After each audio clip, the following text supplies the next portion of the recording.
Poker's legendary champions, next-generation stars, and tireless ambassadors of the game, sharing their wisdom and guiding your journey to high achievement on the green felt. This is Chasing Poker Greatness with your host, Brad Wilson. Welcome, my friend, to another episode of the Chasing Poker Greatness podcast. As always, this is your host, the founder of ChasingPokerGreatness.com, Coach Brad Wilson. And today's guest on CPG is the co-author of The Mental Game of Poker, Poker Satellite Strategy, and PKO Poker Strategy, the always witty and hilarious Barry Carter. Not only has Barry co-authored 3 revered books in the poker space, he also runs popular blog PokerMediaPro.com, and in his day job is the chief editor at PokerStrategy.com. Barry's dry sense of humor and thoughtful observations about the world around us makes him one of my personal favorite guests on CPG, which explains why I'll jump at any chance to have him on time and time again. Also, there are very few people in the poker world who are totally fine spontaneously jumping on here every couple of months, even if they don't have anything to talk about, and Barry is one of those people. In today's conversation with the inimitable Barry Carter, you're going to learn Barry and I's somewhat prescient thoughts on the awfulness of the IOC, as this was recorded 2 months back before the games even began, how making decisions at the poker table without understanding the strategy behind them as a whole can spell disaster, why having a target to shoot at almost always means the difference between success or failure, and much, much more. Before you dive into this conversation with Barry Carter, I wanted to let you know I'm currently running a free Nuffle promotion. If you've never had a Bovada account and live in the United States, simply visit freenuffle.com to get step-by-step instructions on how you can get Nuffle for free. Don't worry, it's easy mode and involves clicking a link, making an account, and making a deposit. And yes, before you ask, I do get an affiliate reward if you sign up. That's why I'm bribing you with a free $199 course. One more time, that link is freenuffle.com. That's free, Nuffle.com. And now, without any further ado, I bring to you the always entertaining co-architect of 3 poker classics, the great Barry Carter.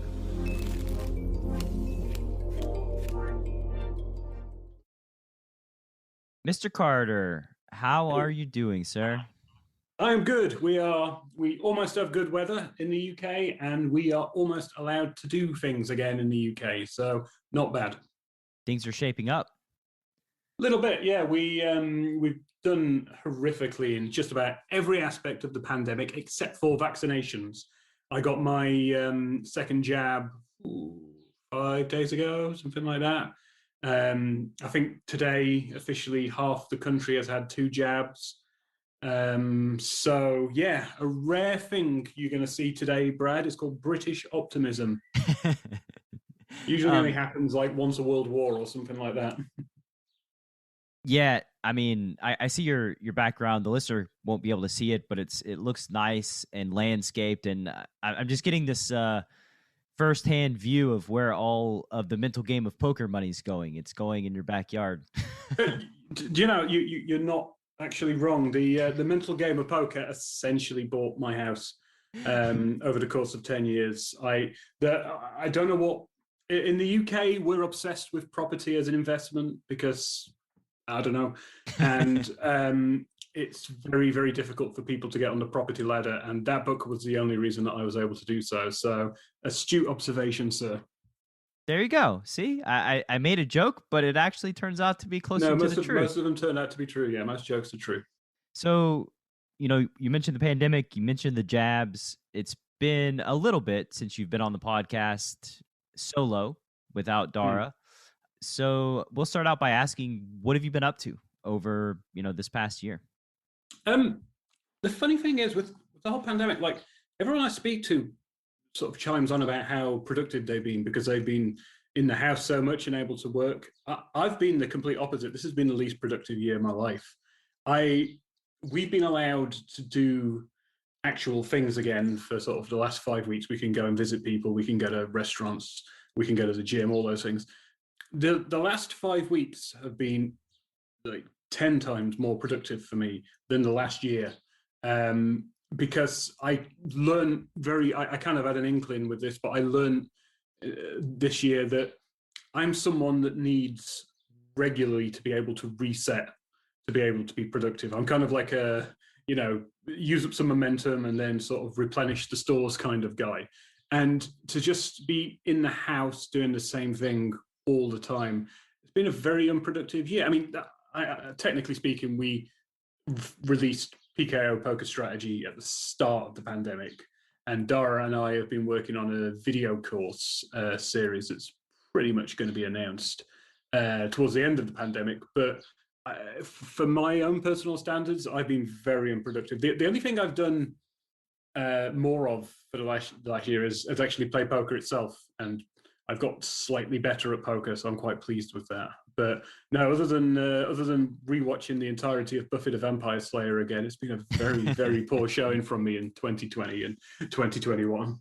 I mean, the reality is, I didn't know what to expect, like, as it related to like podcast numbers and all the things like during the pandemic, because like I think intuitively you might think, oh, everybody's indoors, like they're probably just going to be listening to more podcasts. But the reality was way less podcasts. And absolutely, yeah. Over time, what I've come to see is that with the cloud, the uncertainty, the doubt, and the fear just hanging over everybody's head over the course of a year, it's just created all of these downstream bad things, lack of productivity, mental health issues, just like all kinds of problems that I think is, it's we're all like, I think around the world are letting out like a collective sigh of relief just to not have it over us anymore.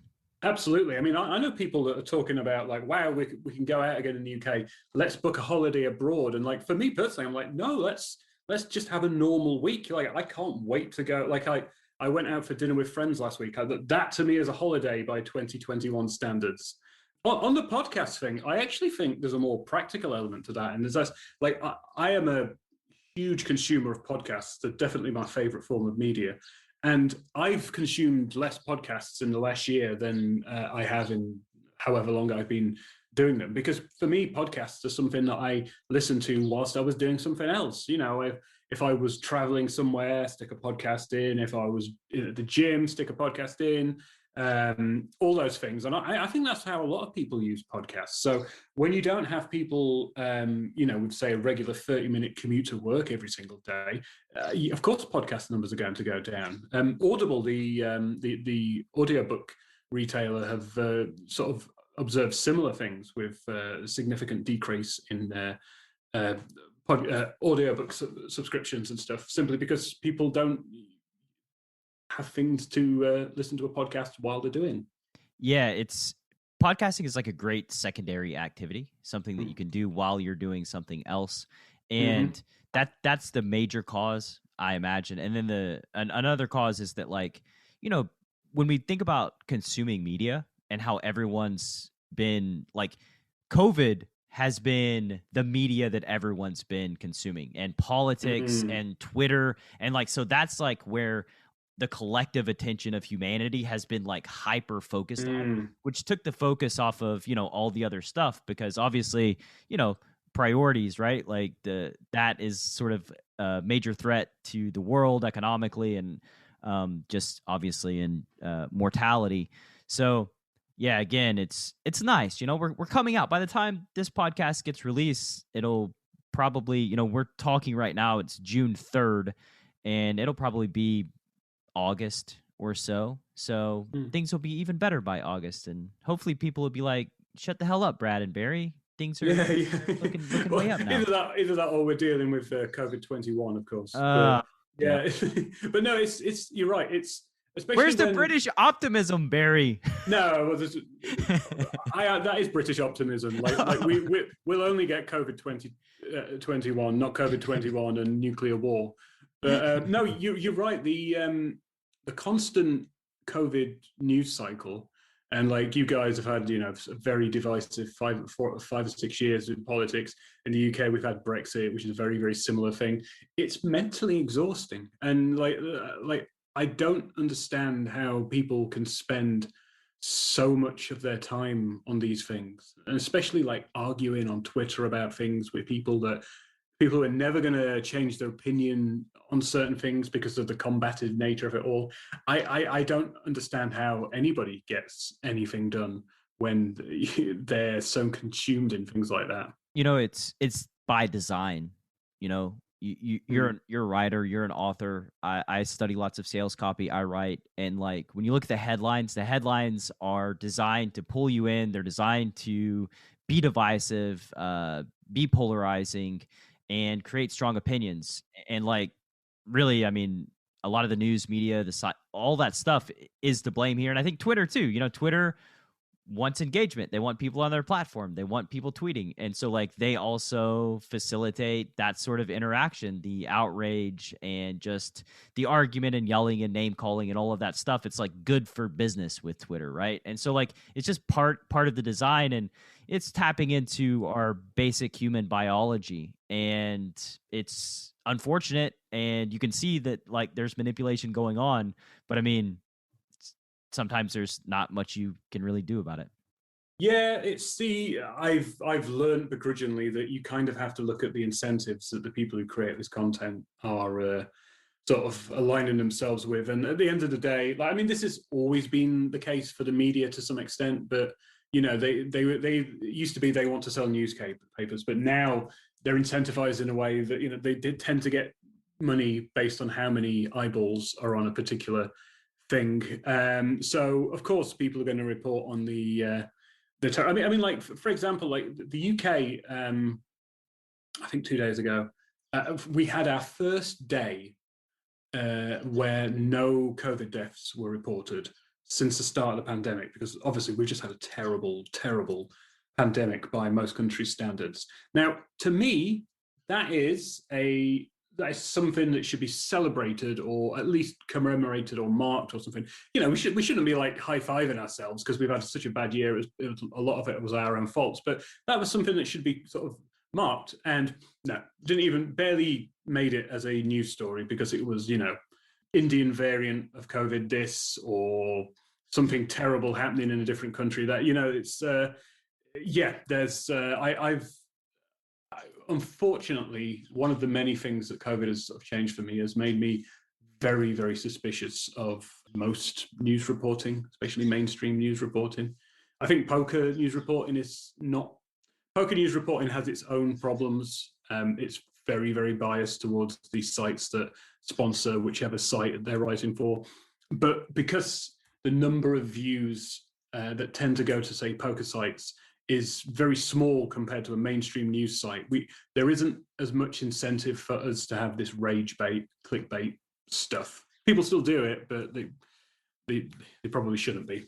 Here's sort of the crux of the issue, and I just had Ian Simpson on last episode, and if the listener is like, oh, he's going to talk about this again, yes, I'm going to talk about Goodhart's Law.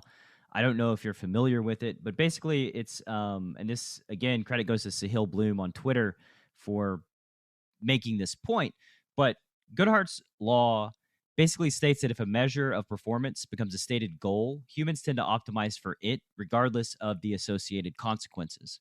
Oh, okay, like that, yeah. Right. And when you think about news media, right, like that's just Goodhart's Law. You're optimizing for clicks and views, and you don't give a shit about the consequences of what you're doing, what's happening, because like that's a stated metric, that's a stated goal for the writers, for the editors, for the companies, and so that drives them. They don't the unintended consequences of just the effects of mental health and just all the things, they just don't care because like that's not the system that they're following. And so like, yeah, it's a problem. And like once you sort of understand Goodhart's Law, you just kind of see it everywhere. And it's like, oh, of course, yeah. I mean, like if you had a stated goal to make X amount of money, like let's say you're a CEO and we're gonna make $1 billion in revenue every, like you could definitely see how then that same CEO would cut corners or do something a little bit dodgy to get there. So Yeah, so you'd be wanting some sort of slightly more oblique type of goal if you were to set one. You wouldn't want to make it anything specifically results orientated to avoid this good heart law. Yeah, 100%. And so you haven't been doing anything. You've been playing poker. I've played some poker. I have worked. As I say, Dara and I created a video course thing, but it's mostly like I'd say the first month of the pandemic, I was sort of petrified of the whole thing. But then you learn about it and stuff. And no, it was definitely my laziest year. We got a lot of TV shows in. We walked the dog a lot. It's amazing, really. Like it feels like it's been 10 years, and it also feels like it's been about 4 weeks. It's really distorted the whole sort of concept of time. But yeah, like the last 5 weeks, I've been sort of infinitely more productive and engaged in life, and generally in a better mood and everything. So yeah, long may it continue. That's good. As they say, the days are long, but the years are short.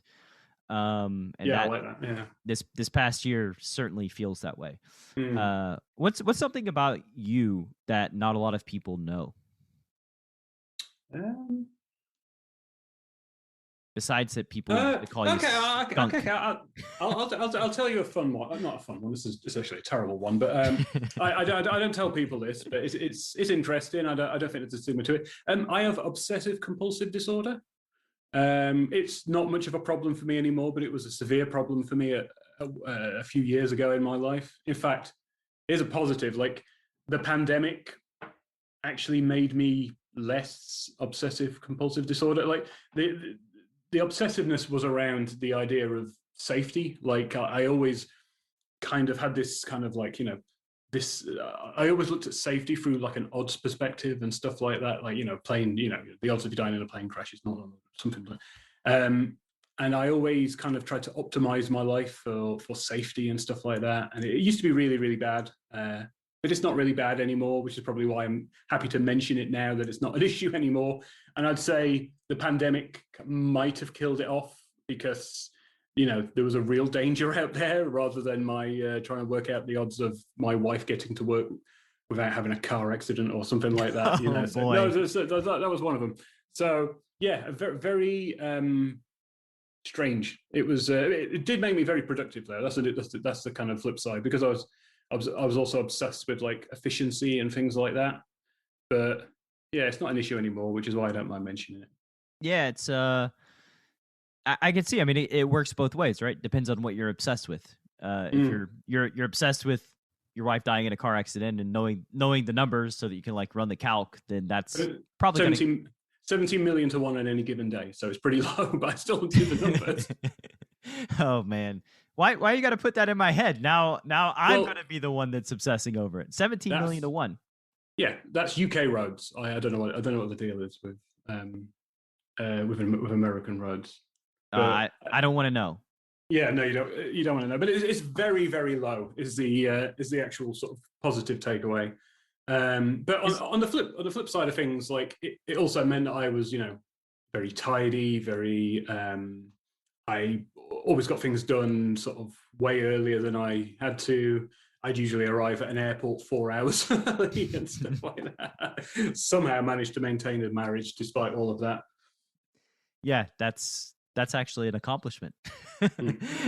Barry, we're not going to be late. Yeah. Barry, we're not driving fast. We're not going over the speed limit. We're not increasing our odds. That's the thing. I get there early, but I don't drive there quickly. So actually, that's another thing people should know about me. I am a terrible driver. Like, my wife is a really good driver, and she does most of the driving in the relationship. And when she's stuck behind someone driving slowly, she gets really, really frustrated. And someone was driving really, really slowly the other day, and I just turned to her and said, if you'd seen me drive before, when you first met me, we never would have got married. She never would have accepted it. So she drives. You don't drive. Yeah, you're not allowed to drive. No, I'm not allowed to drive. The only time I drive is when we take the dog somewhere because my car, it has the dirty dog in it. So Gotcha. no, she drives everywhere. I have absolutely no issue with taking the non-traditional gender role where that's concerned, because I am a terrible driver. Yeah, so something that not a ton of people know about me is I get motion sickness like exceptionally easily. And so Really? yeah, I have to drive everywhere. Else I start like my palms get sweaty, I get clammy, and then it's just spewville everywhere. So like it's if I ever go on like I'll never be going on a card player cruise because it No. just I don't think that's the thing. Honestly, I don't think I'll ever be going on a cruise after this past year. No, I don't think anybody will be for a while. Yeah, no cruises. So imagine that there's a greatest hits collection for the best stories that you've, accumulated over the course of your poker journey, and you're sitting around the table telling stories to your friends, your family. Tell me a story that would be on Barry Carter's greatest hits album. This is kind of my go-to story for people who don't know poker that well, but want to know like about the big money things that happen in poker. I was working I was working for Poker News at a televised poker cash game that Party Poker was sponsoring. It was called the Big Game or the Den or something like that. It was basically a 36-hour cash game that was filmed and edited into a show, and like Tony G was there, Ike Haxton was there, a bunch of guys like that. And I was working there for Poker News, just writing up the event, big hands and stuff. And what tends to happen at these events when you're in the poker media, this is before smartphones, this is a long time ago, this is before smartphones were big, is the poker players tend to come up to the media guys and say, hey, can I just check this like football result or something like that? And you're the only guy in the place with a computer, so you're like, oh God, okay, fine. So there was a UK player called Andrew Feldman, not to be mistaken for a former ESPN poker commentator with the same name. He's a very young guy. He was a very high stakes player. He often was in the tabloid media in this country because he was so young and playing for such big stakes at the time. And he came up to me and asked me if he could just quickly check something on my computer. So I said, sure. And what he checked was his Betfair account, the major sports book in UK and Europe. And I didn't think anything of it. I went back to my hotel that day, and I had like a £10 bet on Betfair that I wanted to check if it had won. This was like, will Manchester United win by 2 goals or something? A very, very small bet. And I logged into Betfair, and it said I had £300,000 in the account. And yeah. And at the time, because the Betfair Sportsbook, there was also a Betfair Poker Room, which at the time was one of the softest UK rooms for high stakes. And basically, he'd gone in to check his either also to sort of check some bets or maybe to check something on his poker account. But either way, I was now logged into Andrew Feldman's Betfair account, and this wasn't like I could have easily stolen. I twigged straight away what had happened because I knew it must have been his account, and I could have easily stolen all the money because I could have just told a friend to go to a Betfair table, and I could have just chip dumped £300,000. So this wasn't just like something where there'd be a 2-factor authentication thing that would have stopped me from doing anything. Like I really could have taken all this money from him, and I at the time, sort of.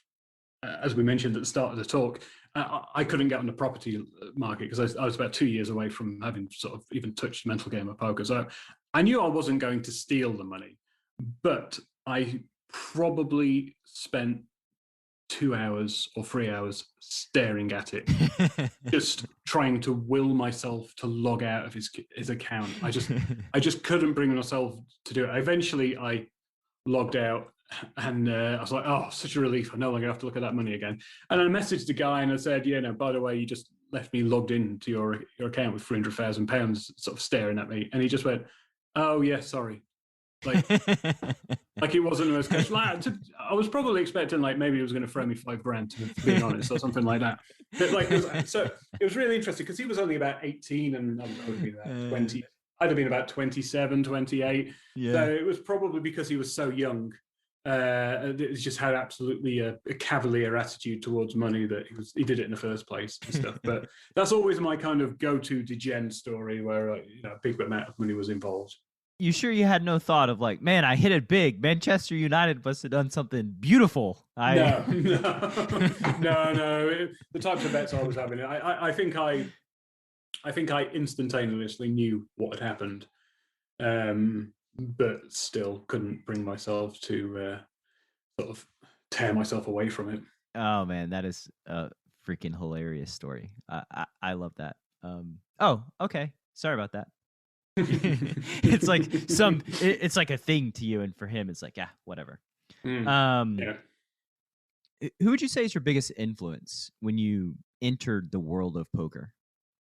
I don't know how well known he is in the States, which is funny because he's American, but do you know the poker commentator Jesse May? I've heard the name.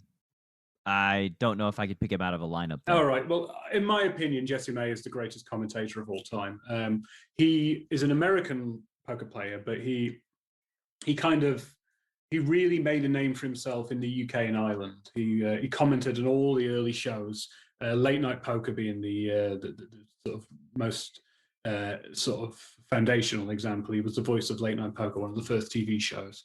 And when I got into the reason why he's good is because he's a very enthusiastic kind of guy anyway, but he plays he kind of plays the fool a little bit, and he asks lots of very naive questions as if he doesn't understand what's going on. But what he's actually doing is he's acting as a stand-in for the audience. He's asking the questions he knows the audience wants to know. Because the truth is, like, very few people know more about poker than Jesse May.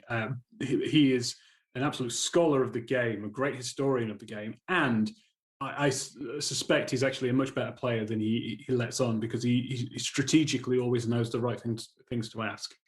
So when I first got into sort of the poker media, there really wasn't anybody around that had been doing any kind of poker media work of any note back then. And Jesse May was one of the only ones. And yeah, definitely Jesse May is an absolute legend of the game. It's a real shame that he's actually not as well known in the States as he is in the rest of Europe. But maybe that's why we like him so much. He's kind of like one of ours, even though he's from the States.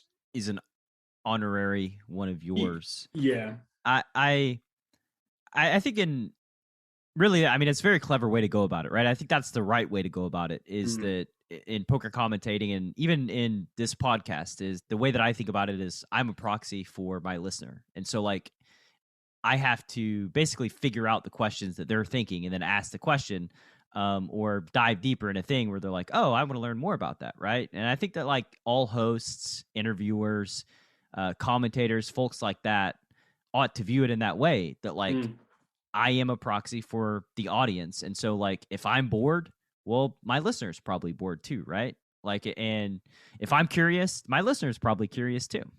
Yeah, I mean, this came into sharp focus for me early on when I got into poker, which was I had a card runner's account, like most people did. And half of the videos that I'd watch, they'd be talking about concepts in a ways that I didn't understand. Maybe I didn't understand the terminology or something like that, which isn't a bad way of doing things, because if you're curious and you hear a word like, reversing, if you hear someone say reverse implied odds, like if you're curious, you're going to do some research to find out what it is, and then you've elevated your own game because of your curiosity.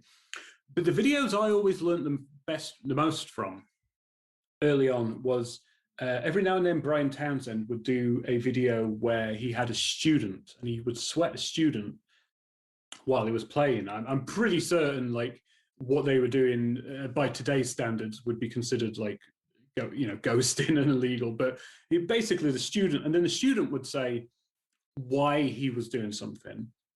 And then Brian Townsend would kind of then understand the kind of the logic that they say the typical recreational player is coming at it from, rather than just explaining that you should do this with this hand and this with this hand. He was kind of he'd take a step back and maybe remember what it was like when he was first learning the game, and then pitch it at that level. So I like to think that that's what I've brought to the 4-book collaborations that I've been in. I've always been kind of in the position as the ideal customer for those books.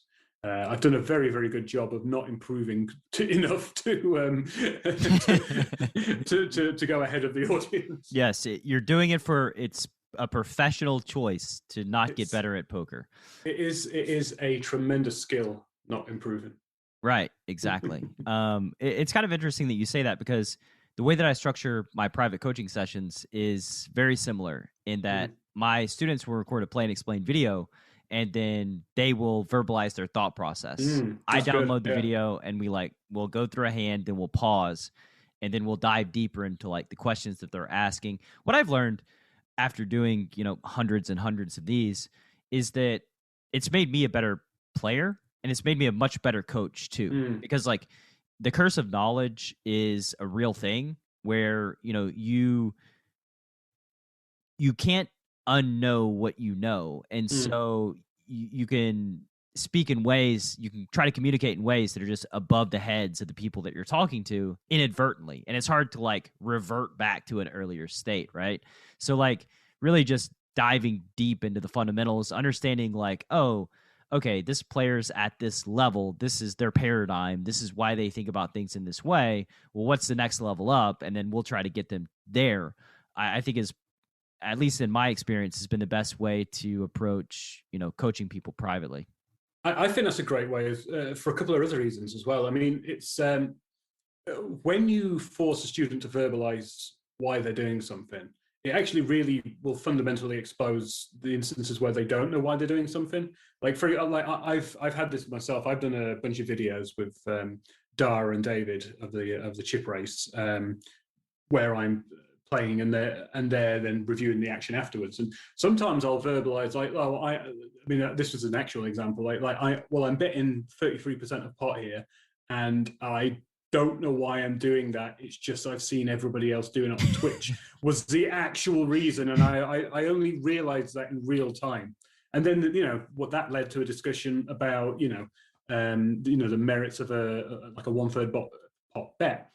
What was the reason why I think that's a good idea? Oh, also, like the other thing is like the best way that I learn is when I basically get coached one-on-one. That's definitely the best way for me to learn. But then the second best way I learn is if I then create content about the thing I'm learning on, and I'm specifically talking about the books that I've worked on.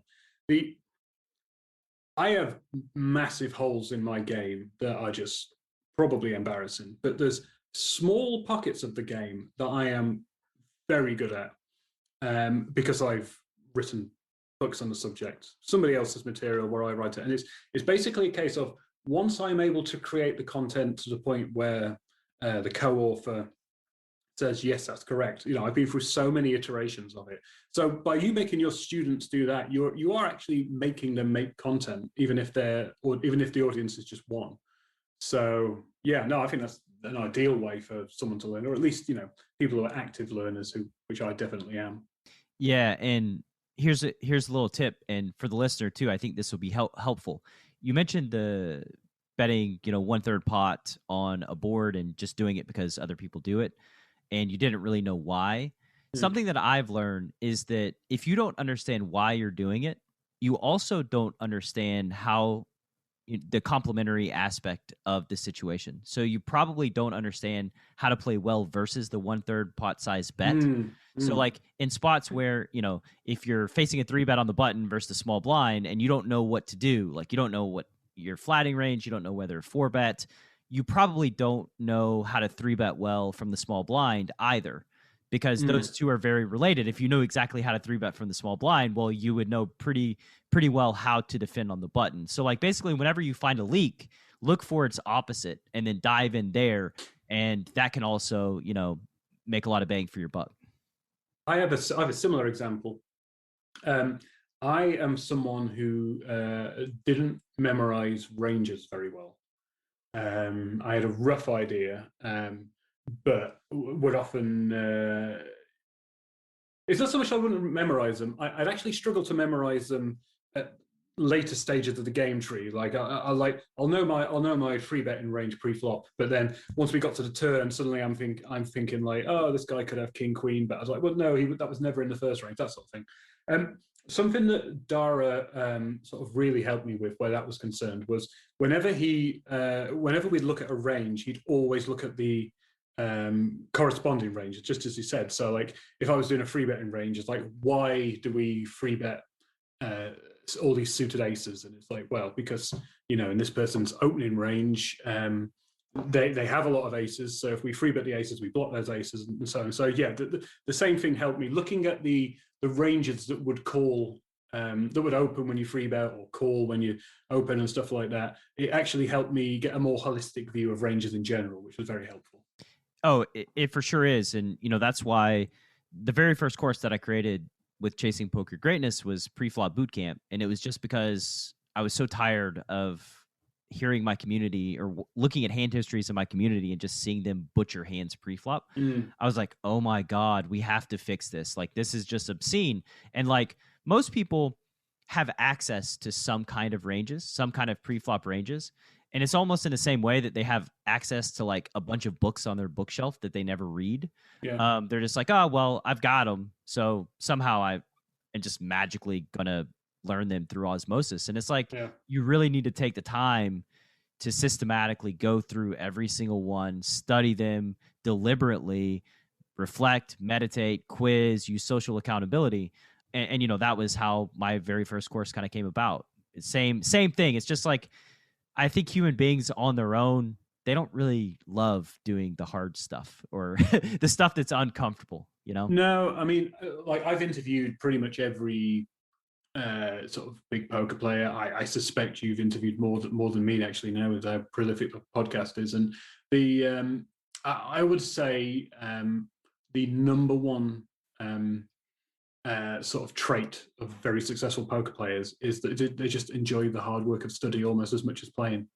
It's not hard work though. Like that's no, it's not hard work to them if they enjoy that or they get a result from it just like they do a poker result. Like I one of the reasons why I hold Dara in such high regard is that I know that he could win the Sunday Million, and if I had a tricky sort of hand from the big 22 the same day, he would then enthusiastically hop on Skype and chat with me about the hand immediately after winning the Sunday Million. Like for him, the study and the poker is almost as enjoyable as each other. Like, and that is a trait that I see again and again in very successful poker players. The ones that don't enjoy studying, I don't think they last as long as the other guys. I think too, like we should really try to figure out like the best way for, you, the listener, for people to study, right? Because different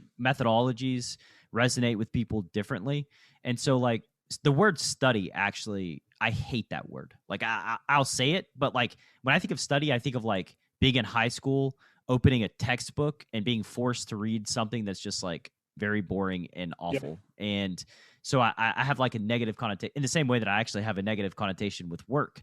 For a long time, I would be like, yeah, okay, I'm going to work. And I realized that like I was priming myself to not enjoy that I was about to go play cards for a living. And so like one day I was like, okay, I'm just going to say playing cards from now on. Like I'm going to play cards, and it removed that negative connotation.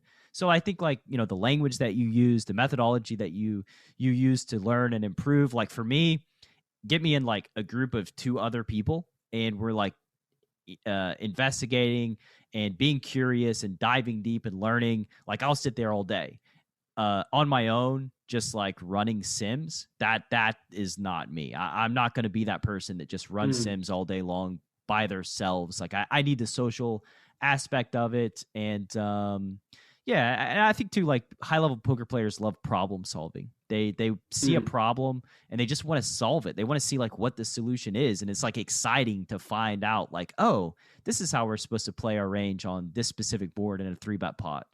And yeah, you really need to have that sort of excitement and curiosity to be a high level poker player. You are right about poker players where that's concerned. Like I have had many hilarious conversations with poker players where we will try and solve a stupid problem that doesn't need solving. Like, for example, like one, I remember I was on Twitter and I got a surprising amount of high stakes players involved in this conversation, but I was trying to work out the EV of not paying for parking tickets. Like, if it was like £1 to get an hour's parking and the fine was £25, like, what's my, can I do this 25 times and break even and stuff like that? And like, it got detailed, I think is the way to describe it. And you're absolutely right. There is, like, I'd say the two groups of people that seem to have this kind of willingness to go into so much detail about and solve problems that don't need solving is probably poker players and stand-up comedians. Like that's the one commonality I've seen between them. Like, people will go into minute detail. It's one of the more fun things about being around poker players, for sure. Yeah, Clayton Fletcher ticks both boxes. He's exactly. Got it all. The decision to enter a hand is fundamental to poker strategy. Too tight, and they know what you have. Too loose, and you're easy to run over.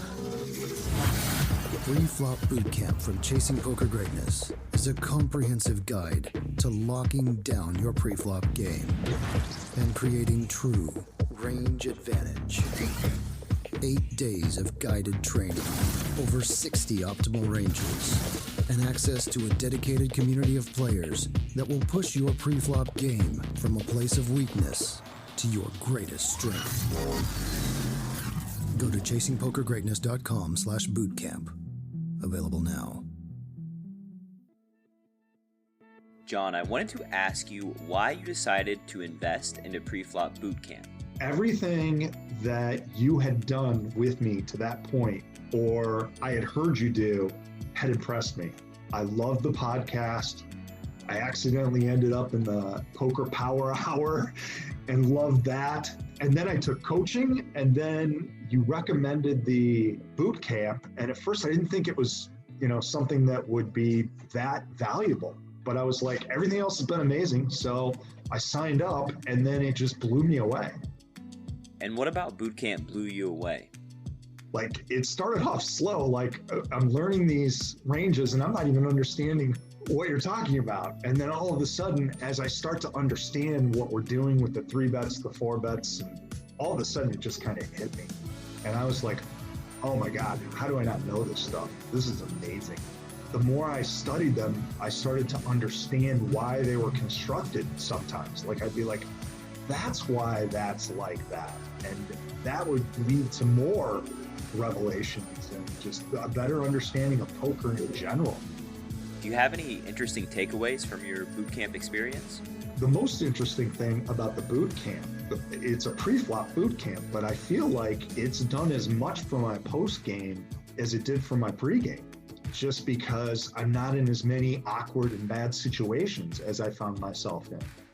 When we were doing coaching before the boot camp, we couldn't get through 10, 15 minutes of tape without finding mistake after mistake. And then once we did the boot camp, it solved problems on the back end as well. I know you've studied for 1,000 hours this year. How do you think boot camp compares to your other poker study? Oh, it's crazy. The boot camp is probably the most important thing I've done all year out of everything.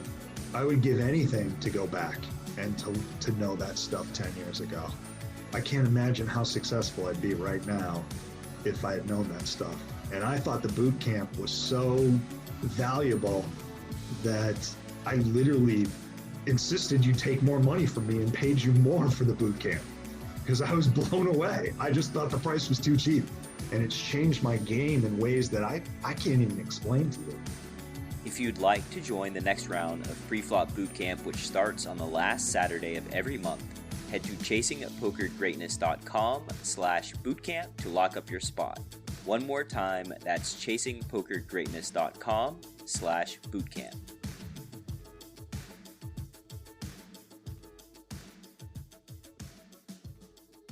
What would you say is your superpower in the world of poker?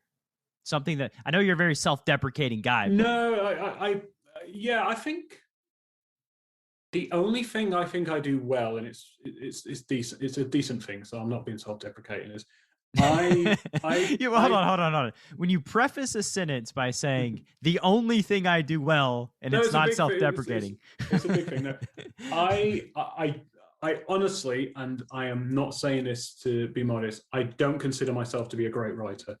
I think there are many, many, many writers better than me in the poker industry, and I'm certainly not a great player. The one thing I think I do well is I personally think I can see where things fit together in the poker world, and I think I know what the audience is looking for in the poker world. Like, there's been a lot of times when I've worked for, say, a poker site and seen an opportunity where I was like, well, this would be a natural sponsor for this site because they've got these shared interests. And but similar things, like I genuinely think I've got a good handle on what the poker audience is looking for a lot of the time, which is why I think the books that I've done have been, my contribution has been good, because I think I've structured the books in a way that fits with how people want to learn and stuff. So I see in that respect, I see my kind of sort of like a matchmaker of ideas in the poker world. I don't consider myself a great writer or a great player, but I'm the glue that keeps things together, I guess, is what I'm saying. The ego on you, Barry. How do you fit through the doorway with that big head of yours? Yeah, I know. I think I'm good at one thing. No, I think your professional career reflects, the mental game of poker, PKOs, the satellite strategy book that, you made with Dara. All these things are like, you have a vision of what's needed and what the poker industry is going to want. And I think that is a superpower, having that vision, because obviously it's allowed you to have your property and have that nice little backyard behind you right there, and it's given you a lot of success, and being the co-author of just some of the most beloved books and most influential books in the world of poker is it's an incredible thing. Yet to write one on my own though. Always got that co-author thing going, But Dara's co-author, right? Like, and Jared. Yeah, but they got the big letter in. I got the small letter in. Well, who made that? Who made that decision? That was me. That was me being self-deprecating. Oh, so you did it, right? So you made yourself smaller so that you could complain about it later. Well, yeah, because I just don't want anyone to think it's my advice, I guess, is the thing. Because that's although I was joking about this with David Lappin. Well, I was joking. He wasn't laughing, but he was bemoaning the fact that he often gets asked if he plays poker because everyone thinks he's like the straight man to Dara's poker player, and he's obviously David Lappin is a professional poker player and he's a very, very good one. I often get mistaken for a very good poker player. People often think I'm very, very good at poker, and I'm like, no. I'm a recreational player that happens to know like two things slightly better than the average rec because I wrote a book about them. So yeah, I often get mistaken for being a really, really good player. Until I share a table with someone. Well, I mean, on the flip side, I like your side of it. I think better than David's. It's a thing that like it's a thing that I've struggled with too over the past year, to be honest, is like, man, I'm going to be known as like a poker podcaster and an interviewer when like I've done this for 20 years of my life. Like I'm a world-class poker player. And sometimes I let that get to me or it eats at me. And I'm like, I need to just drop everything for a few months and just get on the grind and just battle and go to war and prove it to everybody. And then I'm like, you know what? Like, what's the point? Like, But I think the poker players are by far the best content creators in poker, like by a mile. And I think there's like a symbiotic relationship. Like if you look, I don't know who you follow on Twitch, but like the two of the guys that I watch a lot on Twitch are Ben Spraggy Sprag and Finton Hand, right? And they were entertaining Twitch streamers who were okay at poker. And they are becoming amazingly entertaining Twitch streamers who are becoming fantastic, amazing at poker. Like they were playing like, you know, $50 tournaments 2 years ago. That was their biggest buy-in, and they're regularly playing like the high roller end of things and doing well. And you know, I think they've both had six-figure scores on stream now. And I think the process of creating content has made them better players, and vice versa, and especially Twitch guys, because unlike everybody else in poker, they let everybody see all the mistakes that they make and get absolutely crucified for them. Like if you, even the training video people could edit out hands that they absolutely butchered, but you know, if you play a hand terribly on Twitch, everybody sees it, and then I think that develops kind of a humility and a backbone in those sort of guys. So no, the best content creators are poker players, and it seems they all want to do it now. So I don't think you should be in any way kind of ashamed of your poker roots being sort of. Nah, it's like it's like an ego thing. Here's the irony, Barry. Like here's the irony of this whole thing. That's like internally I struggle with sometimes, is that I started the poker podcast to facilitate folks talking about their journey through poker, because I was tired of talking about poker, because I was tired of dealing with poker strategy. And now I'm like, oh, wait a minute. No. I do this other thing too. But anyway, it's all internal, and it's just kind of a silly thing. And like, I think in that way, like people are vulnerable on Twitch where they make mistakes and there's really no hiding from them. I think that like, I give myself permission to feel the way that I feel, and eventually I just get over it, like after a day or so. I know what you mean though, because I could. There comes kind of an inflection point where if you made double coaching players that you did compared to what you would playing poker, some people would be skeptical of that, right? Because they're like, oh, you're not a professional poker player, you're just selling courses and stuff like that. But like, it's a double-edged sword, because if the courses are good and it's because you were winning at poker, then you know, for some people they're going to make more doing that. So, but I can understand why like some people would want to make sure the biggest single revenue stream was always going to be the poker itself. I don't really care about the opinions of those people, to be honest, because those people, like, they're not my people anyway. Like, they're not customers. And I think anybody that says stuff like that on Twitter is like, they're just trying to be a troll. And they're not like ideal customers. They're just a loud person that likes complaining about all the things. And like, yeah, I very much hope that in the next couple of years, like my business revenue, it would be like 10x what I would be making playing poker full time. I mean, that's the goal, right? Like that's sort of the goal of the things that I'm doing. So anyway, we'll put a pin in that conversation. Maybe if I feel if I get angered in the future, I'll invite you on and you can like play therapist to me for an episode. I can safely say that my poker content revenue is more than 10x my poker winnings, but that's not necessarily bragging. There you go. Out of all your years doing this stuff in the poker world, writing, creating content, all this stuff, what's the most unexpected thing that's come from your poker journey? It's just the people I get to meet. Like I led a very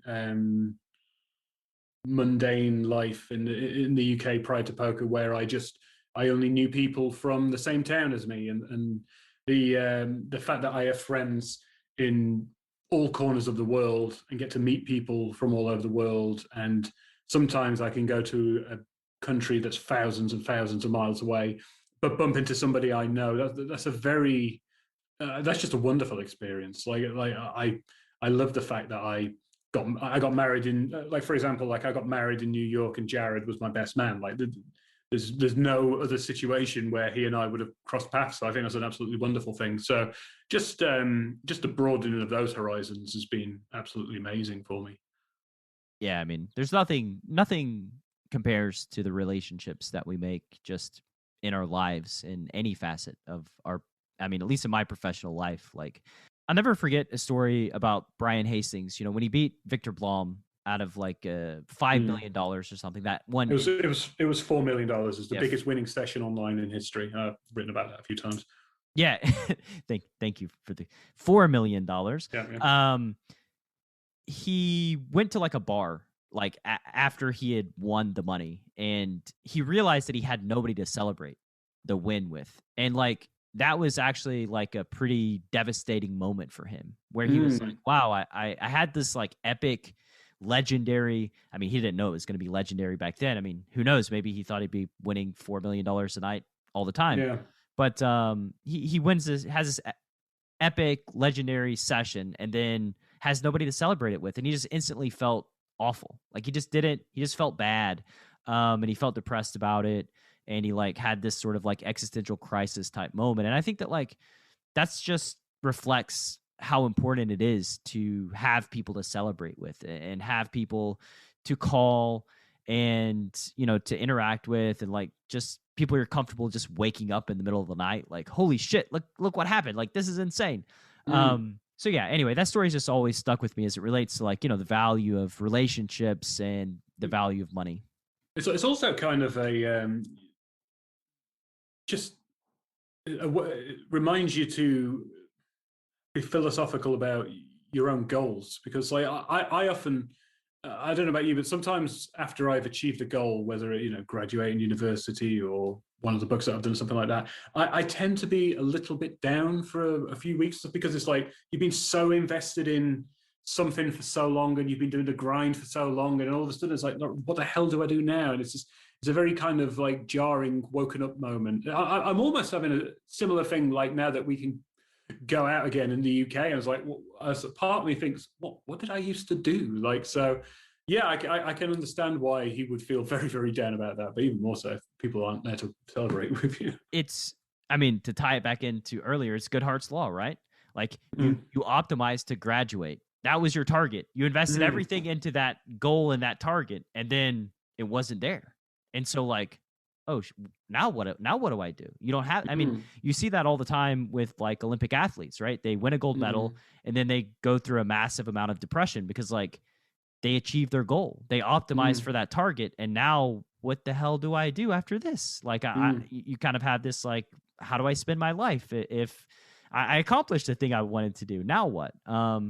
Which, yeah, just process oriented thinking versus the, target and measure oriented thinking, I think just does a lot of wonders. And also having goals like behind the goals too, is like always having a target to shoot for, so that like you don't find yourself, oh, I just did everything I wanted to do.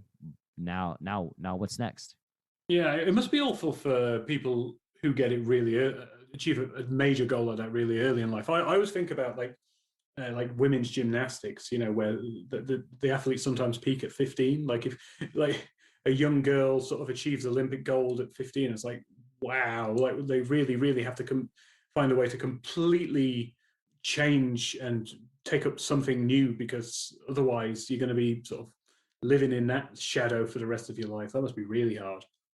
Yeah, for sure. And knowing what I know now about women's gymnastics specifically, and just the Olympians specifically as well, like they're not trained, they're not given the support, the mental health support to be able to navigate after that happens by really any association. They just do a shitty job of protecting their athletes, a shitty job of insulating them and making sure that they're safe before and then after the Olympics. And I think that like the Olympics, to me, I'm not even going to watch them. I don't think it's just like, it feels like the biggest scam on the planet are the Olympics. And this is somebody that loves competition, but I think like just protect your people. It's like protect the people that have made you what you are. Like without your athletes, you're not shit. And yeah, just protect them. But it's funny that the Olympics is my favorite sporting event by a mile. It's I used to live with an Olympian. No, he wasn't an Olympian. This is the point of the story. Very, very good friend of mine was one of the best swimmers in the world. He's Australian, and he was very unfortunate to be the third best swimmer in Australia, and he was also the third best swimmer in the world at his particular wow, yeah. stroke. But this is the unfortunate thing, because Australia pride themselves on their swimmers. They only took two people. One of them being Ian Thorpe, the torpedo, one of the greatest of all times, and I can't remember who the other guy was. So they had an almost shoe-in for bronze as well, my friend David, but they didn't take him. And the guy who came bronze in the event, it was he didn't come anywhere near what my friend's speed tended to be. So he was living with me, and he was just watching the Olympics.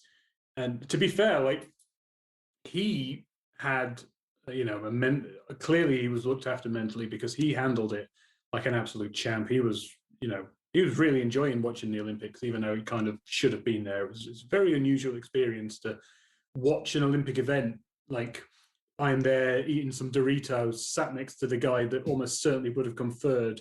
And yeah, he took it really well. He like, after that, he had to, stop. I think he was like 33 or something like that when that was the end of his swimming career. And then he had to, find a regular job and forge a normal career. And luckily for him, whatever mindset he developed as a swimmer translated to business, because he's like an incredibly successful salesman now, and he's got to the top of his field again. But yeah, weird. It's but they clearly looked after him. Evidently, they don't do it for all of the Olympians. Well, I can't speak for everybody around the world or every country. Like, I think that's a great story, by the way, and it's another example of like, yeah, just take three. You like. Yeah. If it's possible, if it's within the rules, then bring three. Why go two if you have the top three? Exactly.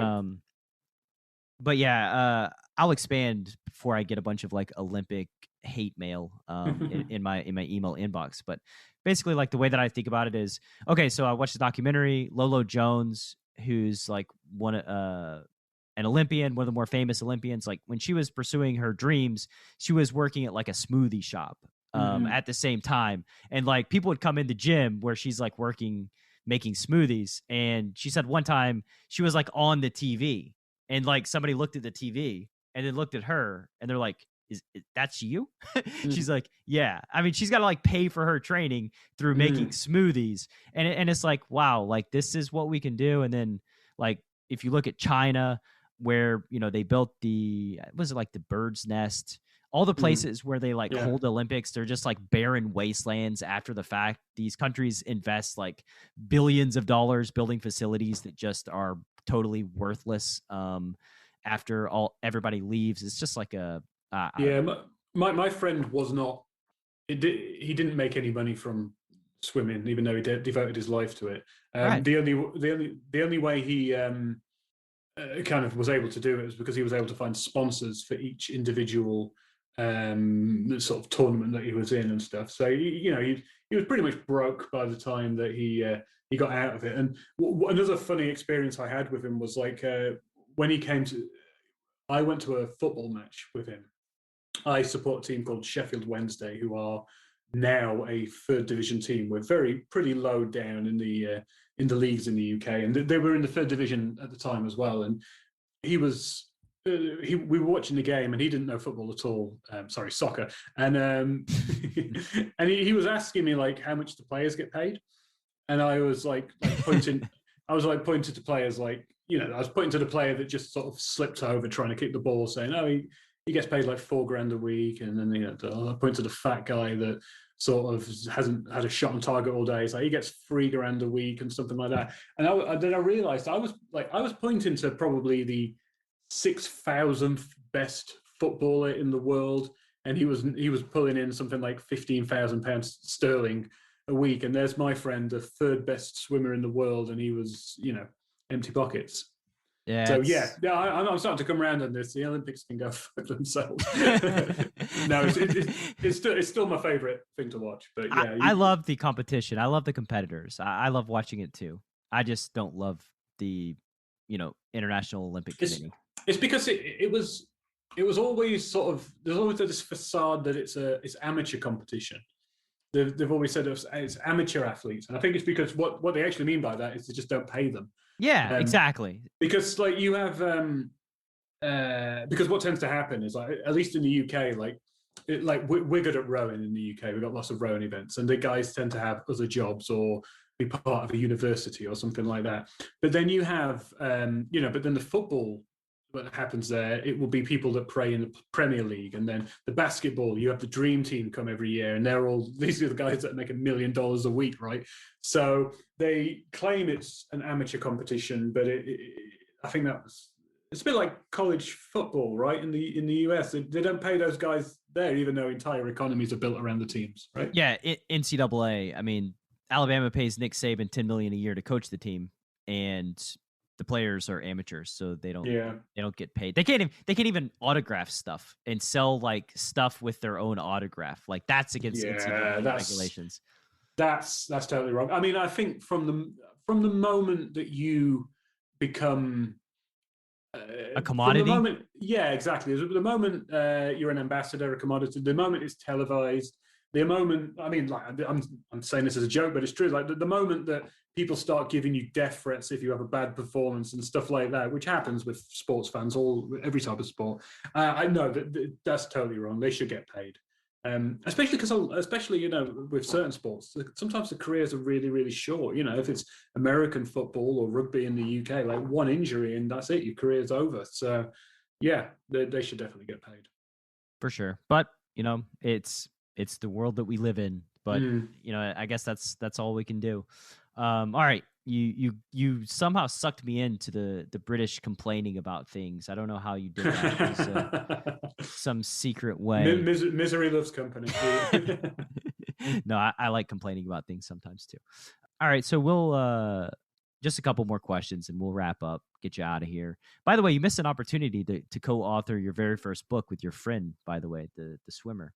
Oh, that was your first chance, Barry. I mean, I'm a really bad swimmer, so that would have been perfect, right? No, I mean, like every now and then I have a little win at poker to make it plausible, but like you should see me swimming, right? I'm a pretty strong guy, generally speaking, and when I go swim, I am like pounding the water as hard as I can, and then 70-year-old ladies will just be breaststroking, doing laps on me, going past me. I am terrible at swimming. I could barely keep myself alive if I was in the water.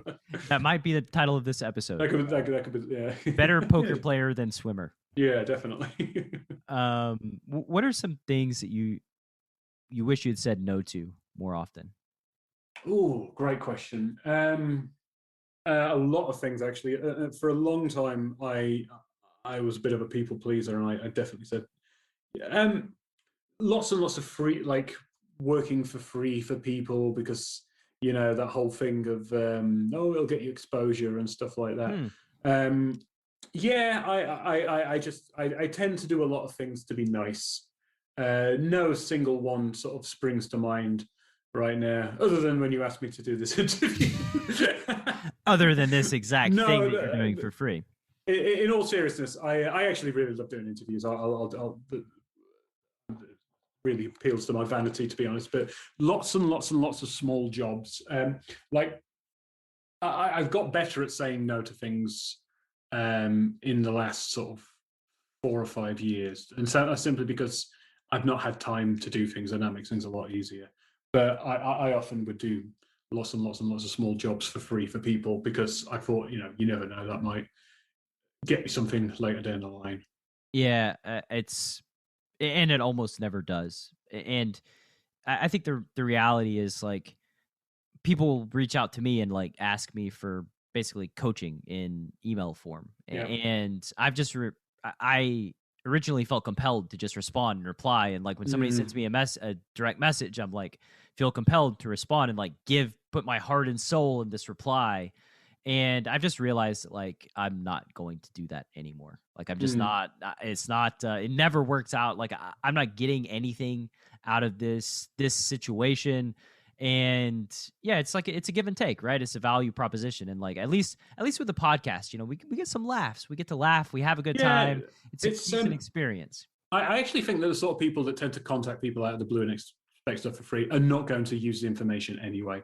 No, and they're not going to be like a good customer or client ever. But by the same token, like I've never really worried about piracy with the books that I've put out there, because I genuinely believe that the sort of person that pirates a book is not going to read it anyway, so they never were going to buy the thing.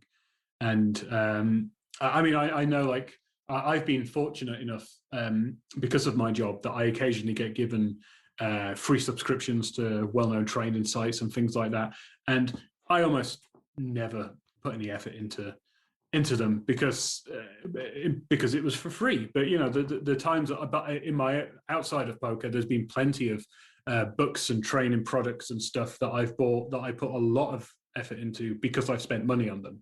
Absolutely. So, yep. So I think generally speaking, the people that are reaching out for free stuff in this context, they're sometimes just asking you, like almost asking if you'll just do everything for them. So funny story, funny little anecdote on that.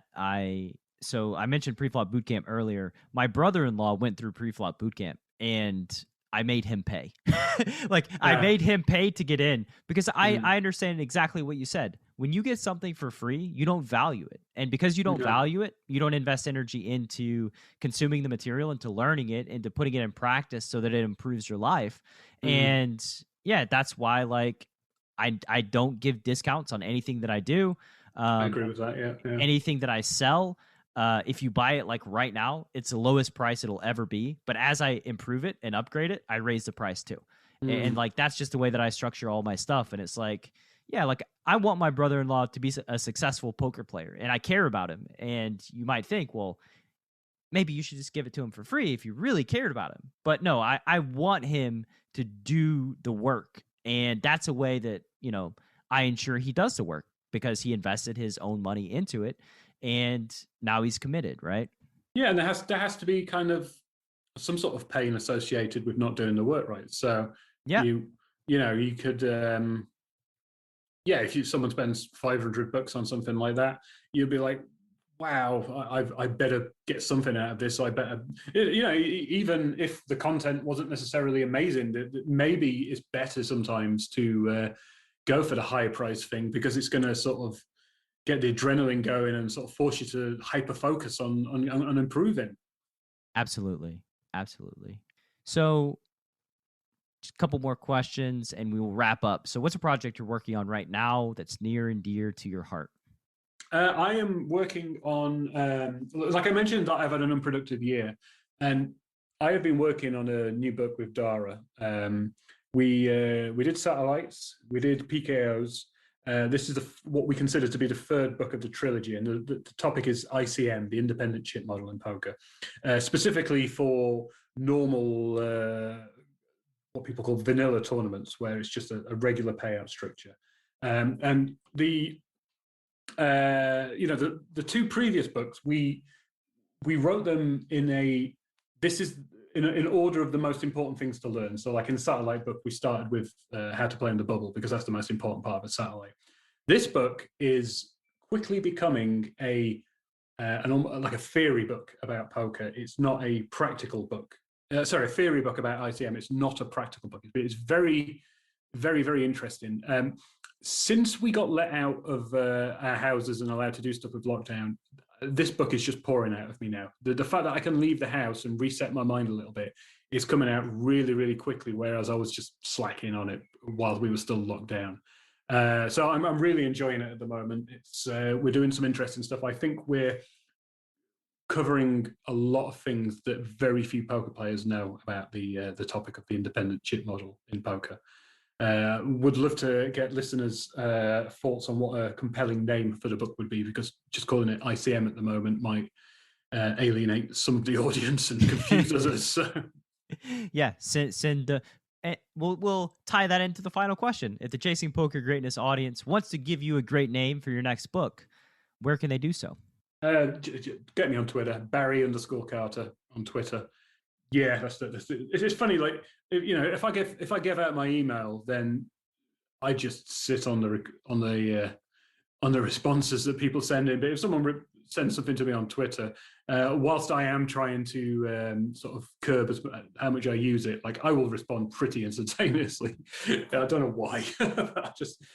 I think we feel like the person's like there waiting. Yeah, like waiting for a response. So we're like, feel compelled to reply. Man, it's been great having you on the show as always. This is number 3 for you, and I'm sure there will be 4, 5, 6 down the road, especially, once you get ICM in the vanilla tournaments, then you've got ICM for PKOs. You got all kind of stuff loaded up, or possibilities after that. So best of luck. Looking forward to your next book with Dara. Thank you for your time and your energy, man, and talk to you soon. Anytime. Thank you very much, Brad. Thanks for listening to Chasing Poker Greatness. You can subscribe on Apple Podcasts or on your favorite podcast app. Go to chasingpokergreatness.com to get the newsletter. Join the Greatness Village community, book a coaching session, or dive into the latest data-driven poker courses. Follow the show on Twitter @CPG Podcast.